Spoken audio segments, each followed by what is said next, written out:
So Ryan, I know there was a lot of frustration after the last one, but to get back and be positioned in a fight like this, in a co-main event, all that kind of stuff, does it kind of show you what the UFC still thinks of you despite the result the last time?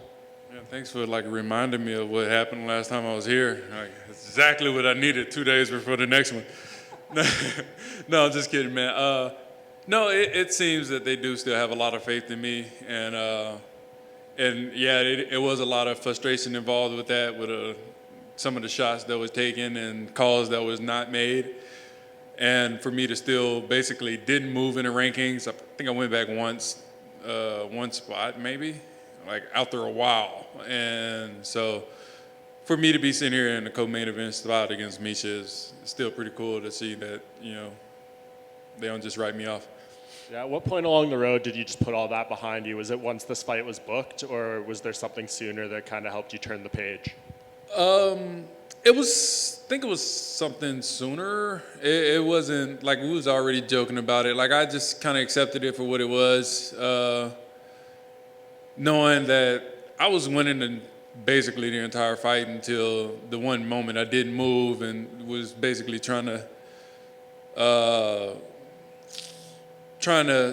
I was thinking I was going to get a call because I was taking a lot of shots in the back of the head, and when I didn't really get the call, and that's when it set me up. The shot that he got me with was straight up, it was a good shot. Damn, I can't find no shots like that. Let me do this.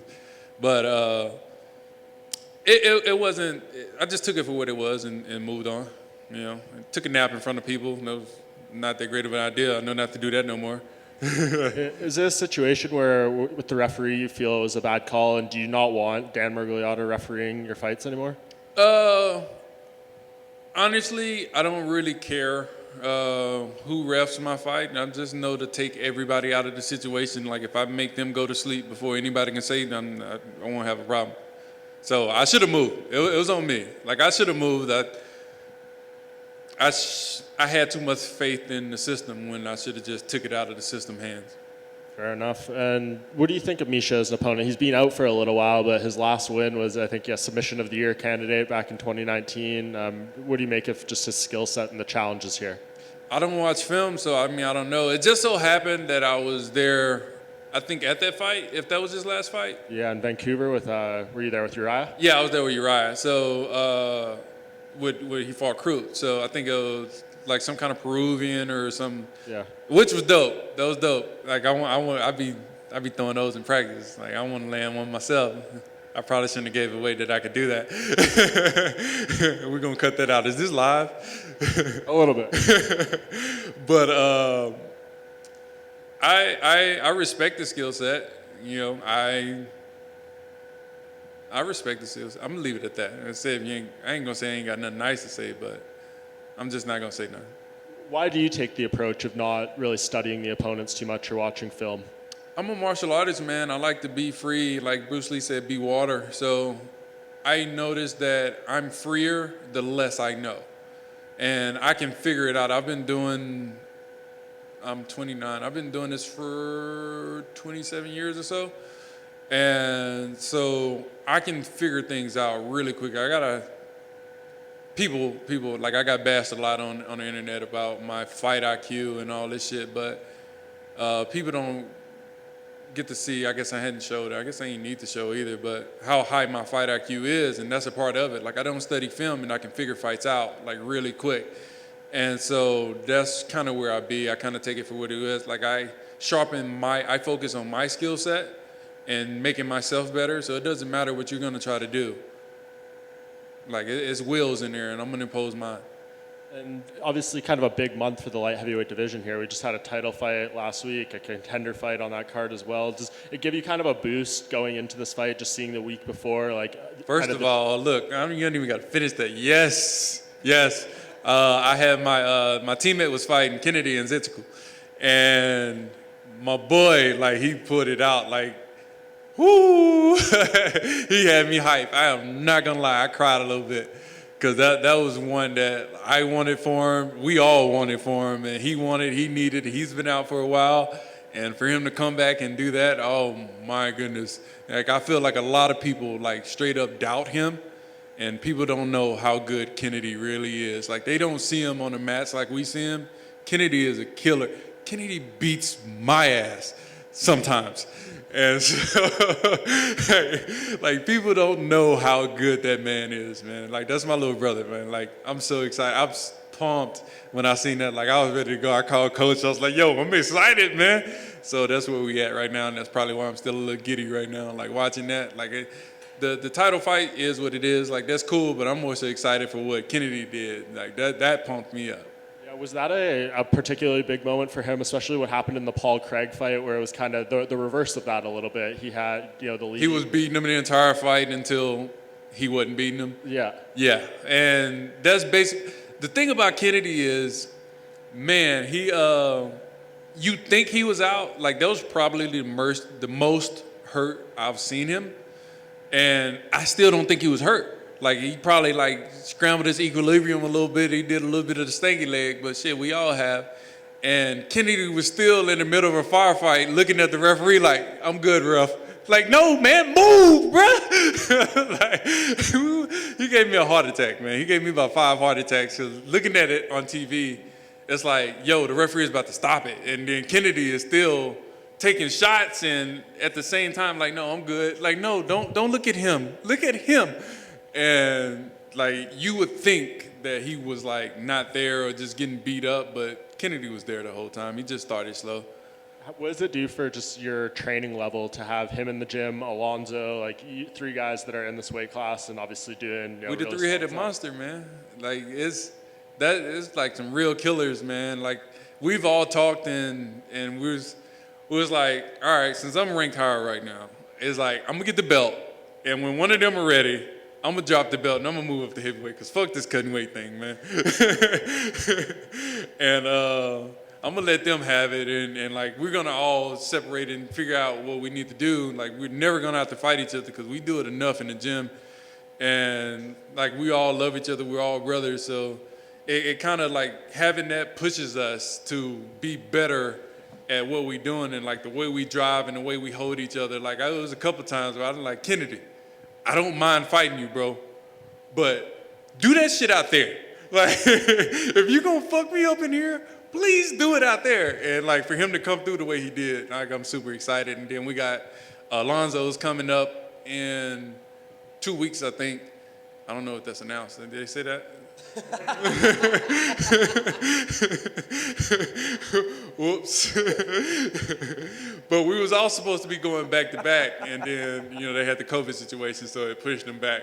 And so, like, all of us fighting together too is like new for us, being together for as long as we have, and we all have never really gotten to fight together.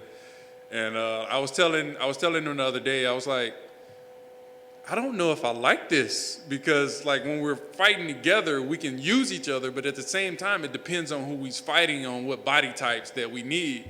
So like, we're all priority in the whole thing. So I'm like, I don't know if I like this. I don't know if I want to do this no more. It's announced, so don't worry. Oh, dope. Yeah. All right, cool. You're good. I was like, man, I'm gonna get back to the hotel. Coach is gonna kill me. Just one for me, man. That Kennedy fight. So even as a media member, I was watching it and I was losing my mind watching Right. the fight. As someone who's invested in the fight, who knows the guy in there, and it's just back and forth and, just rock and sock and robots. What is that experience like watching it? So it didn't really get back and forth. So I started freaking out in like the first maybe 10 seconds.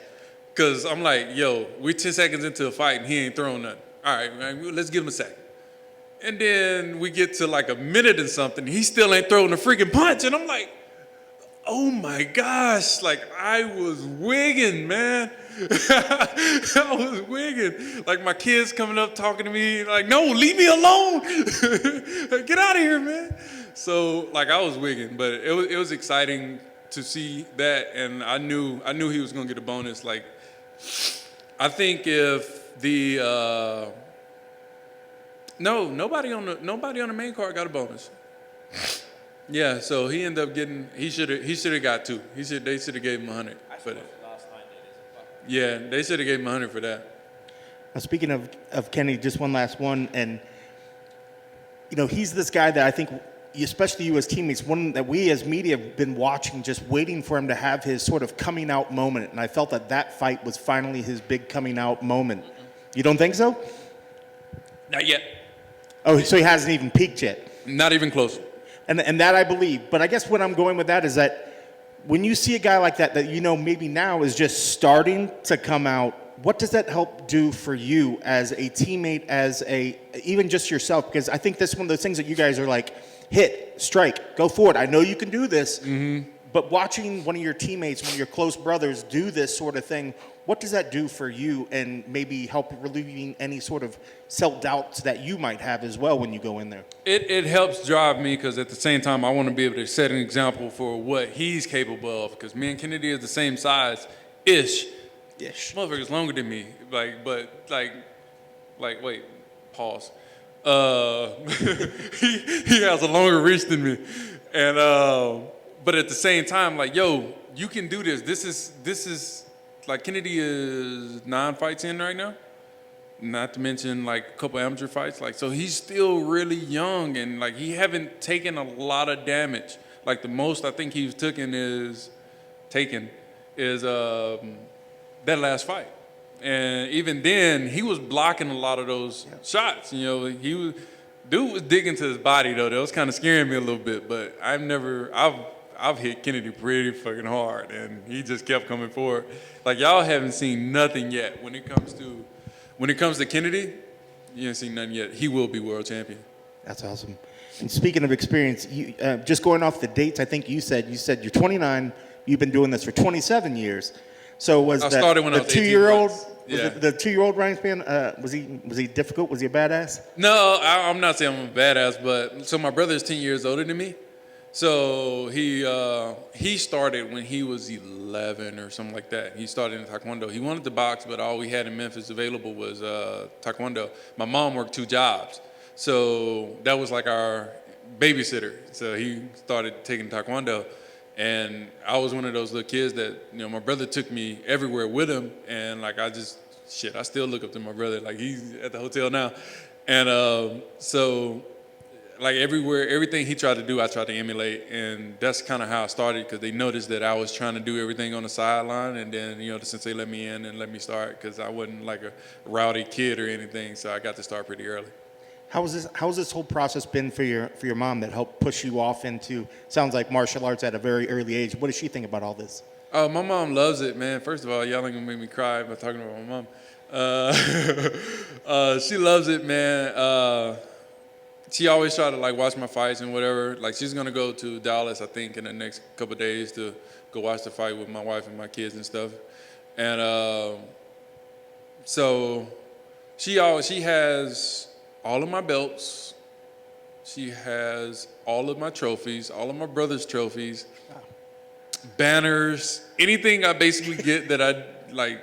No, I got my belts. I have my belts now. I had to basically fight my mom for my belts. And she tried to keep everything. She has everything. Did she take the raps? No, she tried. I was like, Mama, they stink. Don't. She have tried like numerous times. So who gets the first phone call after a fight? Is it It's my kids. the kids? Yeah, it's my kids and then my mom. So my mom is the reason why I don't fight because my mom get like stressed out, man. So I try to make my fights as quick as possible so my mom don't, because I told my mom I started doing this because, not doing this, like I wanted to be football. Football was my first love. Like I started football early as well. And that's basically where we went from Taekwondo to football practice, and like I would just watch my brother play football, and like I fell in love with football. Like I'm 6'5" and don't give a damn about basketball. Everybody's like, "Oh, you a baller?" No, I don't. I can't. I don't. I can dunk. like I can dunk. I can do that. I can shoot-ish, but football was my love. And like when I was young, I was like 5 or 6. I told my mom I was gonna buy her house, and so that's what we're still working on. Like I'm still gonna buy my mom that house. That's awesome. Good luck with that one. Just finally, you said you didn't watch a lot of tape, but if you could, just break down your opponent for me. What are you expecting out there from him, and where's he the most dangerous? Is it just stay off the ground and things will be okay? What's the biggest thing that you're looking for when you're going in there into the octagon? Him trying to punch me in the face, like that's pretty much like, no, I don't want to do that part. But I don't know. I don't watch film. It ain't. It's not as. I'm not gonna be disrespectful and be like, I just do this and I'll be fine type thing. Because I mean, I don't necessarily know what. I can look at him and tell he's strong, and I also have the advantage of one of my best friends, Uriah, training with him, you know, and so got a little bit of insight, but I can look at him and see that he's strong as shit. And for him to, I didn't watch the whole fight with Crute. I remember seeing the finish, and at any point for him, like I know Crute is strong, and for him to basically tie up him, then he has to be strong. Like I said, you can look at him and tell. And then lastly, what things really need to happen to make sure that you get your arms raised? What are the keys to the victory for you? Is it just going out there, being able to flow through the moment, you know, and being able to work through different aspects? Or Oh, no, I'll just show up. It's going to happen. No, I'm just kidding. Look, seriously, I just want to have fun. Like, if I have fun and I'm relaxed and seeing everything, take advantage of whatever he's giving me, it's going to happen. It's going to come. best of luck. That simple. Thank you.